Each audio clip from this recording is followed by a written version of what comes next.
Before we dive into today's episode, I want to tell you about a message I read on a forum recently. So I've set up a new Reddit subreddit, working for yourself, helping people out. I got a message. Now, I'm not sure I'm going to give names out. Let's keep him as Mark. So Mark messaged me. Mark is 34 years old. He works in an office in Manchester. And he wrote something that kind of made me think twice. A bit heartbreaking, really. He said, I've done everything right. I got the degree. I've got the job. I work the overtime. But every time, he gets a tiny bit ahead, something else goes up. So rent, food, the car. And he said, I'm back to square one. I feel like I'm just rotting. Well, Mark, if you're listening, this season 19 is going to be for you. Over the next 14 episodes, I've planned out a rough guide of bullet points I want to cover. I'm going to show you exactly how I got out of the exact same trap. We're going to take you from square one to director. It may not be the right journey for everyone, but I feel like having the mindset will help you a lot. So by episode 14, you won't just have a job, you'll have a blueprint for survival. There's a couple of steps that help you survive what's going on at the moment. This is going to be season 19, and I'm planning to call it something like surviving the self-employed or something like that. I know exactly how Mark feels. It's one of those things because back in 2011 to 12, I was in my 9-to-5 working job, so I was in a similar situation. And I just had my annual review. So like every year you sit with your manager. So my boss told me I've done a great job. I was quite on it when I was working for myself. And when I was working for someone else, I was even more on it because it was a bit easier working for someone else. And things were doing well. I had my review and they were like, you know what, because you're doing well and you've met all the targets, what is it you want? And I said, well, ideally, things are going expensive. This is back then. And I got like a 3% or 4% pay rise. We get one every year anyway, but I had a big jump up. I was doing a role, admin type work, and basically everybody else was getting a different salary and mine's got bumped up. I felt like quite happy. I was like, okay, I've got a couple of extra grand. I did all the math and it worked out to like a 60 to 80 pound a month extra. And I already planned what I wanted to spend it on. So I got home, opened up like the mail. I thought, you know what, I was spending on like a lens. At that time, I was during my journey of like doing camera and photography. So I wanted to save up and get a lens. Lens is about £600. So that would easily cover it. But when I got home and I opened up the mail, there it was, a letter from said energy company. Even then, there was price increases going on. Then the second letter was the council tax was going up. By the time I finished, my congratulatory drink that I brought on the way home, I bought like an extra thick hot chocolate. Costa coffee. Was it Costa? I'm not a big coffee fan, but hot chocolate, I'm quite a, nice, thick, dark hot chocolate. And my congratulatory hot chocolate drink just got thrown down the drain. I was like, oh my God, I thought I made money, but it didn't seem that way, did it? That was like the £60 to £80 that I would get extra a month was gone. Actually, I was worse off. It was like £10 more worse off because by the time all the bill increases, I realized I was running like a race where the finish line just kept moving. So every time they give with one hand and it's taken away with the other hand, and they take a little bit more than they give. It's like a whole game going on. So there's a declining asset in life. After the 18 years in this game now, like it's been longer than 18, but I'd say 18 because it's easier. That's when I did my self-employment and then became a director. Director is about 4 or 5 years, but I was self-employed before that.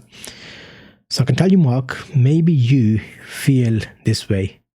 In 2026, a fixed salary is a declining asset. So is it really different? Back then, we were similar. Even now, we're in the similar part. There's more going out, not enough coming in. But when you're employed, your income is like a flat line controlled by someone else's rule. It's just, this is what you're getting, mate. And then every year they review it or if something drastically changes. But the world around you, like the inflation, the utilities, the cost of living, the car tire burst, the boiler messed up. I talked about this in the last season. It's like it's curving. It's a curved line going up. Just, it's getting more expensive. And if you aren't in control of the price of your time, you're effectively taking a pay cut every single year. The square one trap isn't a lack of effort. Everybody's trying their best. It's a lack of leverage. So there's a proof around here. I don't want to just take my word for it. I was a data analyst back then, and let's look at the proof and evidence. So I like to look at data and understand, if I'm saying something, is it backed up by any information? Because I have my thoughts, but then when I start looking, I'll see things that, okay, that's actually sounds good. So if you're listening now, you'll find this useful. So I was looking at the average weekly earnings in Great Britain. There's a report called Real Wages by the Office of National Statistics, known as ONS. I looked at it before. So if you look at this report, the real wages, you see that for millions of UK workers, wage growth has been completely swallowed by inflation for years. I'll talk more about this because I feel like sometimes I don't like big words and like complicated explanations. Some of these reports and people talk in certain ways like accountancy speak, but it doesn't make sense to the normal person. So let's look at this like what's going on. So the Bank of England targets 2% inflation, example. That means they aim to make your money worth 2% less every year. That's that kind of layman's explanation. If your boss gives you a 2% raise, you haven't moved anywhere, you're standing still. You're still at square one. So it's like things get more expensive by 2%. You get a raise of 2%. You're getting more money, but you're spending more. What about the Bank of England's inflation and the target? So I was looking at some of the older reports as well. To help Mark, if you're in a similar situation to Mark, get to step 2. We have to change the math. We need variable income. So how can that work? Variable income? There's an order you can do. So we're going to order the gap. Go to the Bank of England's inflation calculator. I'll put a link in the show notes. So I'll talk to you about that. It'll actually be in the section like underneath the description. You can go straight to it. So see what your 2020 salary would need to be today just to level that gap. That's like your first target. So we're in 2026 now. I looked back because I was doing like my old calculations, but look at the years and see what works for you. Number 2 would be the £100 buffer. Don't quit your job. Find one skill, consulting, selling digital products, services. You might be doing Etsy shop where you can earn just £100 a month outside of your salary. This is your inflation shield because we're going to have to do a bit more basically. You can't do the bare minimum. Then you have to shift your mindset. Start viewing your 9 to 5, I call it 9 to 5, but your office role as a client that pays you overheads. So it's covering your overheads. Whilst you build your company in the evenings, weekends. I talked about this before. We need to make a bit of time for ourselves. If that means doing something less of something else, like if you spend time on another task, you need to close some time back. Maybe it's hard, but we need to find the time. So that's like kind of my idea. I'm going to put a lot of show notes to give you more breakdown of what I mean, and that is in my zulftalks.com/season. So just put S. And this is 19. So it's zulftalks.com/S19. That'll go straight to you. In the past, I used to get you to sign to like the mailing list and stuff. That was long-winded. I made it all straightforward. That's the link in the show notes description. You click on that, it'll take you to the show notes for this season.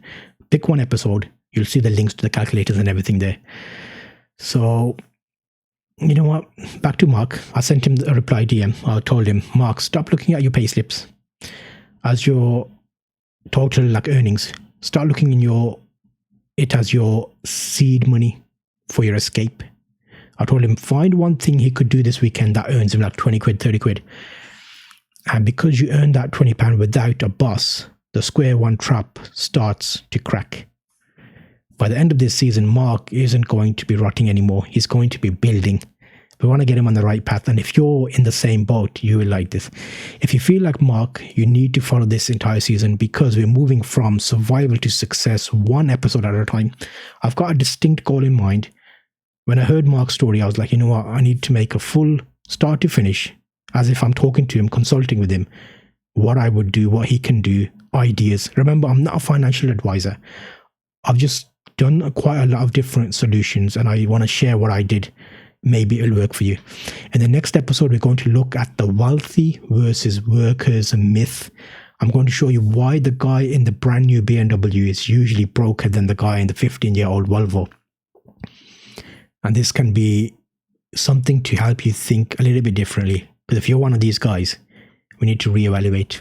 I'm Zulf, and this is the self-employed survival season. Be your own boss. I'll see you in the next one.